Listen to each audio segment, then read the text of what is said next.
probably wondering to yourself, how did we get here? Well, this is the mildly improbable tale of how we repeatedly rolled the dice on life decisions that any reasonable person would have vetoed. The working title is Risk It for the Biscuit, the Nomad Years. Spoiler, we got the biscuit. It just took 5 years and smelled faintly of black tank. In October of 2020, after my hail season ended, I was out of town dealing with a personal family matter, the kind of thing that requires your full attention, when my phone rang. It was my boss. Over that call, while I'm standing on the back porch of a family member's house, he delivers the classic corporate euphemism.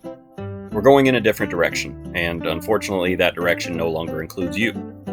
In plain English, they were letting me go. Apparently, my mouth, coupled with downsizing during COVID, made me a good fireable candidate. I hung up, stared at the sky for a bit, and thought, well, that's some timing. At least they didn't make me drive back for an in-person pink slip. Instead of rushing back to polish the resume like a normal person, I took the hint from the universe. The very next month, I started my own LLC and went independent doing PDR for the first time in my career.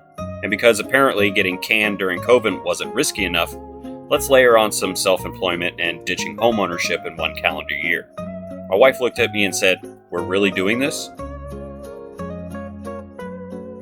So, in February 2021, we sold the house, bought a new used RV, and hit the road to start our 5-year plan of saving to buy land and building our house. While I built the PDR business from whatever campground Wi-Fi hotspot wasn't buffering at the time. Risk level high. Reward so far? Freedom to schedule my own hail chases and the quiet satisfaction of knowing every dent I fix now pays me directly. Kind of. For 2 years, we traveled in a 36-foot bumper pull, and then 3 years in a 43-foot fifth wheel. We toured America like a low-budget National Lampoon vacation, minus the dead ant on the roof. The AC just couldn't keep up in Texas. I melted faster than the Wicked Witch, but with less flair and more whining. We saved money the old-fashioned way, by having nowhere to put it and no energy left to spend it after emptying the aforementioned black tank. In December of 2023, we found some land online, made an offer, and what preceded was 2 months of closing purgatory that felt like Groundhog Day directed by Kafka.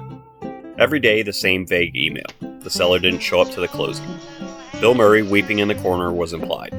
We lawyered up, risked 5 figures in lawyer fees, and the seller finally gave in and signed. The notary didn't even clap. The land buying nightmare was over. Fast forward to 2025, and Lauren, my wife, is working a well-paying remote work-from-home job. I'm having my best years ever in my career. My apartment smells of rich mahogany. And construction on the house has begun. As of right now, January 2026, the house is nearly done. Walls that don't move, plumbing that doesn't require a septic hose, and a kitchen larger than a phone booth. Luxury.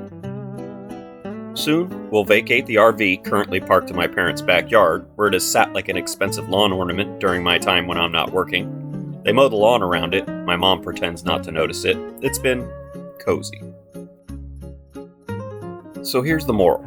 Without risk, there is no reward. We risked looking foolish, and occasionally were rewarded with looking foolish, but mostly we were rewarded with independence, savings, stories, and any day now, an actual driveway that doesn't belong to someone else. If you've ever bet the house, or sold the house to bet on something, drop a comment. I'll read it in between coats of drywall mud. Thanks for watching, and if my deadpan puns landed anywhere near the target, please give it a like. Subscribe if you enjoy tales of calculated recklessness disguised as adulthood.